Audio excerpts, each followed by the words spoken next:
कहानियां थी। गाना। आज 20 सालों बाद रमेश अपनी दुल्हन नैना के साथ अपने गांव के अपने पुराने घर आता है। सभी लोग बहुत खुश थे। रूपा भी अपनी बहू का स्वागत करने में लगी थी। पर ये क्या, रूपा जैसे ही अपनी बहू की आरती उतारने जाती है, अचानक से तेज हवाएं चलने लगती है। घर की लाइट चली जाती है और आरती का थाल का दीपक बुझ जाता है। माँ, ये सब क्या हो रहा है? अचानक से ये मौसम कैसे बदल गया? अरे बेटा, ये गांव है। गांव में अक्सर ऐसा ही होता है। किसी भी वक्त मौसम बदल जाता है और कभी भी लाइट चली जाती है। दीपाली बेटा, किचन से मोमबत्तियां तो ले आ। रूपा के कहने पर दीपाली किचन में मोमबत्ती लेने जाती है। लाइट ना होने की वजह से घर में काफी अंधेरा था, इसलिए दीपाली अपने फोन का टॉर्च ऑन करती है और टॉर्च ऑन करते ही उसे महसूस होता है जैसे कोई उसके सामने से गुजरा हो। मुझे ऐसा क्यों महसूस हुआ कि मैंने अभी यहाँ किसी को देखा? क्या सच में यहाँ कोई था या ये सिर्फ मेरा वहम था? अरे दीपाली बेटा, मिले कि नहीं मोमबत्ती? हाँ माँ, बस अभी लाती हूँ। दीपाली सारी बातों को भूलकर मोमबत्ती जलाती है और जैसे ही मोमबत्ती लेकर वापस बाहर जाने के लिए पीछे मुड़ती है तो उसके सामने एक 10 साल की छोटी बच्ची खड़ी होती है। उस बच्ची की एक झलक देखते ही दीपाली डर जाती है और जोर जोर से चिल्लाने लगती है। तभी अचानक से लाइट आ जाती है। दीपाली की आवाज सुनकर शंकर और छोटा भाई पवन उसके पास पहुंचते हैं। क्या हुआ दीपावली बेटा? पापा, मैंने किसी को देखा। दीदी यहाँ पर कोई नहीं है। अंधेरे में वहम हुआ होगा आपको। अब चलो, दरवाजे पर भैया भाभी कब से खड़े हैं। दीपाली भी इसे अपना एक बहन समझकर सबके साथ बाहर चली जाती है, जहां वो लोग अपनी भाभी का स्वागत करते हैं। नैना अपने पैरों से कलश को गिराकर थाल में पैर रखती है और घर के अंदर जाती है। सब घर के अंदर चले जाते हैं। भाभी, मैं आपकी ननद नहीं, आपकी छोटी बहन और फ्रेंड की तरह हूँ। इसलिए कभी भी आपको ये लगे कि भैया आपको सता रहे हैं तो आप उनकी शिकायत मुझसे कर देना। भाभी भैया की शिकायत करे या ना करे, पर मुझसे और माँ से तेरी शिकायत जरूर करेगी। सभी आपस में बैठकर हंसी मजाक कर रहे थे। नैना भी घूंघट किए अपने बिस्तर पर बैठी थी।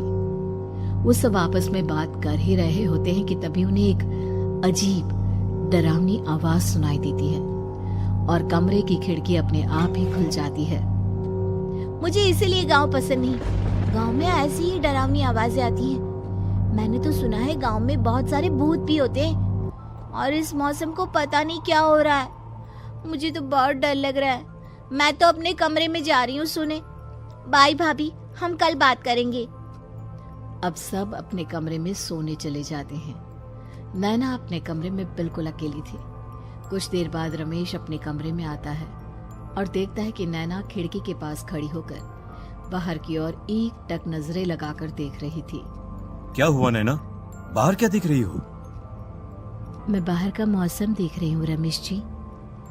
इस मौसम को देखकर ऐसा लग रहा है जैसे आज कोई अपना बदला लेने के लिए आया है। तुम क्या बोल रही हो? मेरी कुछ समझ में नहीं आ रहा। और वैसे भी रात काफी हो चुकी है, अब हमें भी सो जाना चाहिए। चलो। इतना बोलकर रमेश सोने के लिए बिस्तर पर लेट जाता है, पर नैना अब भी खिड़की के पास ही खड़ी होती है। रमेश के सो जाने के बाद नैना अपनी सास के कमरे में जाती है और अपनी सास के पास बैठकर रोने लगती है, जिसे सुन सास की नींद खुल जाती है। बहू, अरे क्या हुआ बहू? तू इतनी रात को यहाँ मेरे कमरे में बैठकर रो क्यों रही है? मम्मी जी, आपने मुझे क्यों नहीं अपनाया? आपको पता है, आपकी वजह से मुझे और मेरे परिवार वालों को गांव वालों के कितने ताने सुनने पड़े। तू मेरी बहू नहीं है? कौन है तू? मम्मी जी, मैं आप ही की बहू हूँ। आपने मुझे अब भी नहीं पहचाना? इतना बोलते ही नैना की आंखें लाल हो जाती हैं। वो जोर जोर से हंसने लगती है। मौसम का रुख बदल जाता है। कमरे की खिड़कियां और दरवाजे अपने आप ही खुलने और बंद होने लगते हैं। देखते ही देखते नैना हवा में उड़ने लगती है और वो अपनी आंखों के इशारे से अपनी सांस को भी हवा में लटका देती है। तेरी वजह से मुझे और मेरे घर वालों को ताने सुनने पड़े। तूने जो पाप किया है, तुझे उस पाप की सजा मिलेगी और अब तेरी इस गलती की सजा तेरा पूरा परिवार भुगतेगा। इस तरह से नैना बड़ी ही बेरहमी से अपनी सास को मार डालती है और आराम से अपने कमरे में जाकर सो जाती है। अगली सुबह जब घर वालों को कमरे में रूपा की लाश मिलती है तो उन लोगों के पैरों तले जमीन खिसक जाती है। कल तक माँ बिल्कुल ठीक थी, फिर अचानक ऐसा क्या हुआ रात को कि माँ हम सबको छोड़कर चली गई। सारी गलती मेरी है। बेटे की शादी की खुशी में मैं ही रात को घर वापस नहीं आया और चला गया अपने गांव के दोस्तों से मिलने। अगर रात को मैं अपनी रूपा के साथ होता तो शायद आज वो हमें छोड़कर न जाती। घर में शोक का माहौल पसर गया था, पर नैना को इस बात से कोई फर्क नहीं पड़ रहा था और ये बात कहीं ना कहीं पवन को भी समझ में आ रही थी। अब ऐसे ही कुछ दिन बीतते हैं और 1 महीने के अंदर ही अंदर शंकर की भी मौत हो जाती है। पहले माँ छोड़कर चली गई और अब पिताजी। क्या हो गया है हमारे घर को? पता नहीं किसकी नजर लग गई। भैया ये घर सही नहीं है। हम जब से इस घर में आए हैं कुछ न कुछ बुरा ही हो रहा है। हमें यहाँ से वापस शहर चले जाना चाहिए। जहाँ रमेश, दीपाली और पवन का रो रो कर बुरा हाल था, वहीं नैना अपने कमरे में बैठी आराम से मेकअप कर रही थी। दीदी मुझे तुमसे कुछ बात करनी है। मुझे लगता है कि इन सब के पीछे भाभी का हाथ है। पवन तू ये सब क्या कह रहा है? तू होश में तो है ना? अगर भैया भाभी ने तेरी ये बकवास बात सुन ली तो उनके दिल पर क्या गुजरेगी? तू भाभी पर इतना बड़ा इल्जाम कैसे लगा सकता है? दीदी आप खुद ही देख लो ना। हम जब से इस घर में आए हैं सब कुछ बदल गया है। शादी से पहले नैना भाभी ऐसी बिल्कुल नहीं थी, पर अब वो किसी से बात नहीं करती। ज्यादातर अकेले अपने कमरे में ही रहती है और कभी उनसे बात करो भी तो न जाने कैसी अजीबोगरीब तरह की बातें करने लगती हैं। तू पागल हो गया है? आप समझती क्यों नहीं है दीदी? देखो ना, हमारे घर में मौत का सिलसिला शुरू हो गया है, पर भाभी को कोई फर्क नहीं पड़ रहा। वो अभी भी मेकअप कर रही हैं, आराम से खाना खा रही हैं। और दीदी आपको पता है, जिस रात माँ की मौत हुई थी ना, उस रात मैंने भाभी को माँ के कमरे में जाते हुए देखा था। पवन की बातें सुन अब दीपाली के मन में भी शक पैदा होने लगता है और वो इस बारे में रमेश से बात करती है। रात को सब साथ में बैठकर खाना खा रहे थे, तभी कौन हो तुम और तुम ये सब क्यों कर रही हो? क्यों सबकी जान ले रही हो?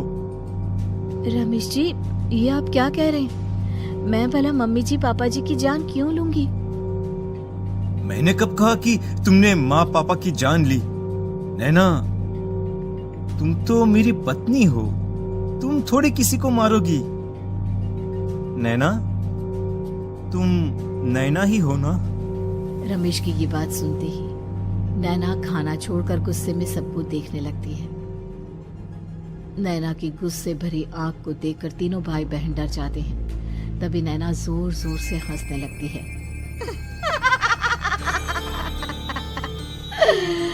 मैं तो हूँ आपकी पत्नी गौरी।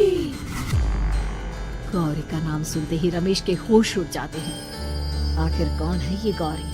क्या है इस घर और घर वालों का राज?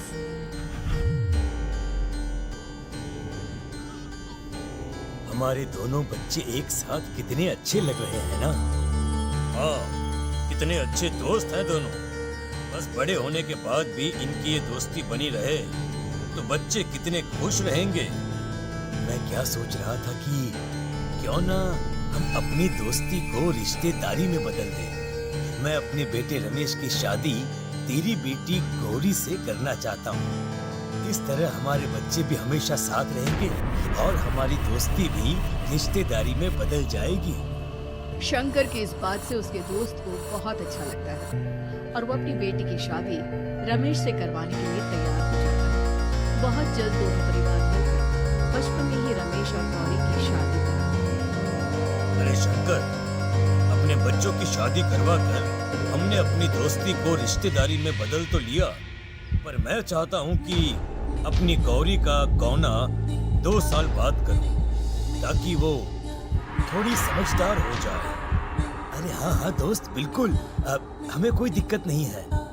इसी तरह समय बीतने लगता है। समय के साथ शंकर का कारोबार तरक्की पकड़ लेता है और 2 साल बाद शंकर अपने पूरे परिवार के साथ शहर में शिफ्ट होने की तैयारी कर लेता है। जब यह खबर उसके दोस्त को पता चलती है तो वो शंकर से बात करने उसके घर जाता है। शंकर, 2 साल पूरे हो चुके हैं और अब तू शहर भी जाने वाला है। मैं सोच रहा था कि तेरे शहर जाने से पहले गौरी का गौना कर दूं ताकि तू अपनी बहू को अपने साथ लेकर जा सके। ये तू कैसी बातें कर रहा है? रिश्तेदारी बराबरी वालों से होती है और वैसे भी अब मैं, मेरा बेटा या मेरा परिवार कोई भी इस रिश्ते को नहीं मानता। ये तू कैसी बातें कर रहा है दोस्त? जब हमने अपने बच्चों की शादी करवाई थी तब हम दोनों ही एक बराबर थे। पिछले 2 साल में तेरा कारोबार थोड़ा सा अच्छा क्या चल गया तो पुराने रिश्ते ही तोड़ देगा। देख भाई, ऐसा मत कर। अगर तूने मेरी बेटी को अपनी बहू के रूप में नहीं अपनाया तो कोई भी मेरी बच्ची से शादी नहीं करेगा। अरे उसकी जिंदगी बर्बाद हो जाएगी। यार देख, वैसे भी बाल विवाह तो कानून मान्यता नहीं देता, फिर मैं कैसे दे दूं? तू अपनी बेटी के बड़े होने पर उसकी शादी किसी दूसरे लड़के से करवा देना। वैसे भी तब तक ना उसे और ना ही गांव वालों को ये बात याद रहेगी। मेरे बेटे को बख्श दे मेरे भाई। इस तरह से शंकर अपने दोस्त के परिवार और गौरी को गांव वालों के ताने सुनने और जिल्लत से भरी जिंदगी जीने के लिए छोड़ अपने परिवार वालों के साथ शहर चला जाता है। अरे इनकी गोरी में ही कोई दोष होगा, तभी तो लड़के वालों ने इनकी बेटी को अपनी बहू के रूप में नहीं अपनाया और उसको यहाँ छोड़कर शहर चले गए। अब कौन थामेगा ऐसी लड़की का हाथ? अरे पता नहीं कैसा आदमी है जो गांव वालों के इतने ताने सुनकर भी सर उठाकर गांव में चल रहा है। अरे अगर मेरी बेटी के साथ ऐसा हुआ होता ना तो मैं तो शर्म के मारे मर ही जाता। हाँ, दिन रात लोगों की नजरों में अपने लिए ग्रहण देख और सबके ताने सुन सुन अब गौरी के पिता हिम्मत हारने लगते हैं और एक रात गौरी के माता पिता खुदकुशी कर लेते हैं। ये सदमा गौरी भी सहन नहीं कर पाती और उसकी भी मृत्यु हो जाती है। तुम्हारे परिवार की वजह से हम लोगों ने अपनी इज्जत और जान गंवाई। इसका बदला तो तुम्हें चुकाना पड़ेगा, वो भी अपनी जान लेकर। हंसते हुए अब नैना हवा में उड़ने लगती है।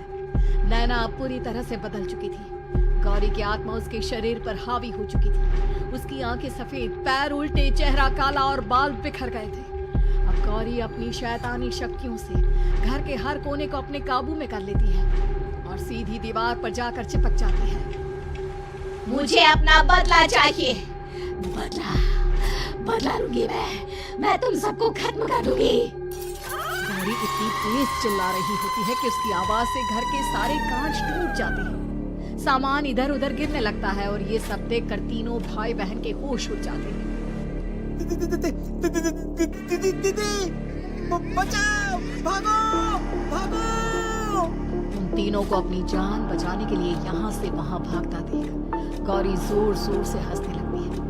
तभी दीपाली घर से बाहर निकलने लगती है, जिसे देख गौरी गुस्से में अपनी शक्तियों से तुरंत घर का दरवाजा बंद कर दीपाली को हवा में उड़ा देती है। बाहर भागी, मुझसे बचकर भागना चाहती है? कोई नहीं बचेगा, आज तुम सब मरने वाले हो। अचानक घर में भूतिया आवाजें गूंजने लगती है, तेज हवाएं चलने लगती हैं। सोफा, टेबल, कुर्सी सब हवा में उड़ने लगता है। ये सब देखकर रमेश, दीपाली और पवन की रूह कांप जाती है। घर में ये सब होते हुए और अपनी बहन को हवा में उड़ते हुए देख रमेश और पवन को भी समझ में नहीं आ रहा था कि वो क्या करें, कैसे अपनी जान बचाए। इतने में गौरी अपनी आंखें दीपाली की तरफ करती है और अपनी शैतानी शक्तियों से उसका गला दबाने लगती है। भागने का बहुत शौक है ना, अब मैं तुझे इस दुनिया से ही भगा दूंगी। इतना बोलकर गौरी दीपाली को उठाकर फेंक देती है और दीपाली दीवार से टकराकर नीचे गिर जाती है। दीपाली के पूरे शरीर में चोट के निशान होते हैं और वो उठ भी नहीं पाती। दोनों भाई भागते हुए अपनी बहन के पास जाते हैं। ये तो बस शुरुआत है, मैं तुम तीनों को तड़पा कर मारूंगी। अरे अरे पर हमने क्या किया है? हम तीनों भाई बहन तो निर्दोष हैं। गलती तो हमारे माता पिता ने की थी और उन्हें तुम पहले ही मार चुकी हो, फिर हमारे पीछे क्यों पड़ी हो? पवन के इतना बोलते ही गौरी एक हवा के झोंके की तरह उसके पास आती है और उसका गला पकड़कर उसे हवा में उठा देती है और रमेश को गुस्से भरी नजरों से देखती है। गलती मेरे परिवार की नहीं थी, पर सबको मरना पड़ा। मैं किसी को नहीं छोड़ूंगी। गौरी पवन को हवा में उछाल देती है, जिस पर कमरे की छत से टकराकर जमीन पर आकर वो गिरता है। उसके सर और शरीर पर जगह जगह चोट लग जाती है और खून बहने लगता है, जिसे देख अब रमेश से चुप नहीं रहा जाता। गौरी, तुम्हारा गुनहगार मैं हूँ। तुम्हारी शादी मुझसे हुई थी। अगर तुम्हें बदला चाहिए तो मुझसे लो। मेरे भाई बहन को छोड़ दो। तुम मुझे मार दो। मरना तो सबको पड़ेगा। अरे पर इसमें उन दोनों की कोई गलती नहीं है। प्लीज, मैं मानता हूँ कि तुम और तुम्हारे परिवार के साथ जो कुछ भी हुआ वो गलत था। पर गौरी, मैं प्लीज मेरे भाई बहन को छोड़ दो। उन्हें तो इस बात के बारे में कुछ भी पता नहीं है। उनका इस सबसे कोई लेना देना नहीं है। तुम और तुम्हारा परिवार यही चाहता था ना कि मैं तुम्हें अपना लूं। उस समय मैं बच्चा था। मेरे पास इतनी समझ नहीं थी। पर आज मैं तुम्हें तुम्हारे इसी रूप में अपनाता हूँ। मेरे साथ जो करना है कर लो। बस मेरे भाई बहन की जान बख्श दो उनकी जान। रमेश की ये बात सुनकर गौरी का गुस्सा थोड़ा शांत होता है। ठीक है, मैं तुम्हारे भाई बहन को नहीं मारूंगी, पर तुम्हें मरना होगा और तुम्हारी आत्मा को मेरे साथ शादी करनी होगी। मुझे मंजूर है। अब रमेश गौरी के साथ छत पर जाता है और छत से नीचे कूद जाता है। रमेश के मरते ही गौरी उसकी आत्मा को अपने साथ ले जाती है और इस तरह से रमेश खुद मरकर अपने भाई बहन को बचा लेता है।